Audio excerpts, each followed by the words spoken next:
እየወራሁ አይደል እንዴ? ምንም ያደረኩት ነገር የለም። እንደዚህ መታት ምን ማለት ነው? ምንም ያደረኳት ነገር የለም። መታለካ እኮ ነው ያደረኩት።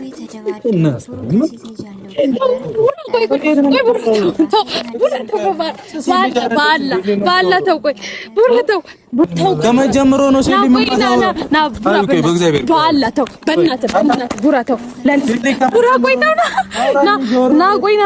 ከመጀመሩ ነው ሲል የሚመታው ና ቆይ ና አንተ እናት የለም እንዴ ቶና ና ካንተናችሁ ሰብስክራይብ በማድረግ ቤተሰብ ሆኖ እንደውም ነበር ቤተሰቦቼ ከልብ አመሰግናለሁ ስለምትሰጡኝ አስተያየት ስለምታበረታቱኝ።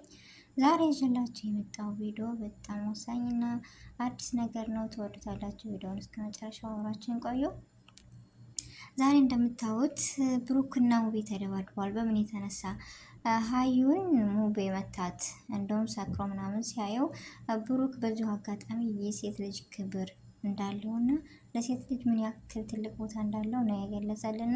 ብዙ ትምህርቶችን የምንወስድበት ብዙ ነገሮችን የምናውቅበት ነው። ምክንያቱም እንደምታዩት ቪዲዮ ላይ ራሱ እናቴ ምናምን ይላልና እናቱን የሚያከብር ወንድ ልጅ ሁልጊዜም ቢሆን ሴት ልጅ ያከብራል። ምክንያቱም እናቱን የሚወድ ወንድ ልጅ ነውና ለሴት ልጅ ክብር ምን ያክል እንደሆነ የሚወደውን የሚያከብረውን ጓደኛውን እንደዚህ መማታት ማለት በጣም ከባድ ነው። ነገር ግን ደግሞ ለሱ ቀለል ያለበት ምክንያት ምን መሰላችሁ? ለሴት ልጅ ትልቅ ክብር ስላለው ብቻ ነው አለ አይደል? እና ዛሬ ጉዞ ወደ ቡታጅራ ሆነዋል። በአዲስ ቪዲዮ ከሀይሚ ጋር ይመጣሉ። ሀይሚ ማንቻቸውን ልትቀበል ነው የሚለው።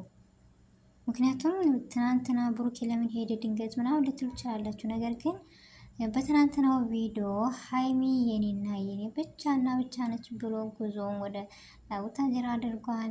በሰላም ይግባ፣ በሰላም ይመለሱ። ነገር ግን እንጃ የማንን ምርጫ እንደምትቀበል እኔ ራሱ ግራ ገብቶኛል። የትናንቱ ቪዲዮ በጣም ከባድ ነው። ኮሜንታተሮች ደግሞ የመዳም ቅመሞች የማንገባበት የለም። ብሩክን የትራንስፖርት ትችላለሁ፣ ብሩክ እንደዚህ ሁን፣ ብሩክ እንዴት አንተ ኑረህ እሷን እንደ ወይኔ ብዙ ኮሜንቶች እያነበብኩ ነበርና በጣም ከባድ ነው። እና ካላችሁማ ብሎ የረሳውን ነገር የተወውን ነገር እንደ አዲስ ብትት ብሎ እሱን ጉዞውን ጀምሯል። እና በአዲስ ቪዲዮ እንጠብቃቸዋለን፣ በአዲስ ነገር እንጠብቃቸዋለን።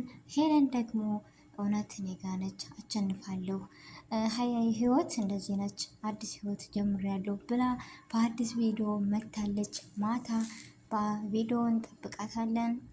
እውነትም ሄለን ማለት ብርቱና ጠንካራ ሴት ናት። ከምር ያ ሁሉ ውጣ ውረዳ ሁሉ ለቅሶ ያ ሁሉ ነገር ወደኋላ አያቀኝም አላቀውም ብላ ትታ እንደ አዲስ ህይወት ጀምራ እንደ አዲስ አሸብርቃ እንደ አዲስ ያንን ፈገግታዋን እየመራች ነው የምትገኘው። እና በጣም ሳላደንቃት አላልፈም። ህይወት እንደዚህ ነው።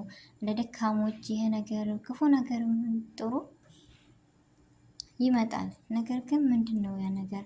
በቃ ይህ ነገር አያልፍም ብለን ያለቀስንበት ነገር ነገ ላይ አልፎ የምንስቅበት ቀን ይመጣልና ህይወት ለደካሞች አትሆንም። ስለዚህ ከዚህ አንድ ነገር የተማርኩት ነገር ቢኖር ህይወት ውጣ ውረዷ እንዳላት ሁሉ ለቅሶ እንዳለ ደስታ አለ፣ ደስታ እንዳለ ሀዘን አለና በጣም ነው ደስ ያለኝ። ለምን ብትሉ ከዛ ሁሉ መበሳቀል፣ ከዛ ሁሉ ሀዘን፣ ከዛ ሁሉ ነገር ወጣ በአዲስ ህይወት በአዲስ ነገር ያንን ፈገግታዋን አፍቆን ነበረ። በአዲስ ነገር ስለመጣች በጣም ደስ ብሎናል። እና ሄሉዬ የኛ ብርቱ የኛ ጠንካራ ለሴቶች ተምሳሌት ትልቅ ነገር ነው እያሳየሽ ያለሽው። ሁሌም ቢሆን ፈገግታሽ አይለይሽ ነው የምለው። እና ይህን ቪዲዮ ትወዱታላችሁ። እስከ መጨረሻው አብራችሁ ቆዩ። በአዲስ ቪዲዮ እንገናኝ።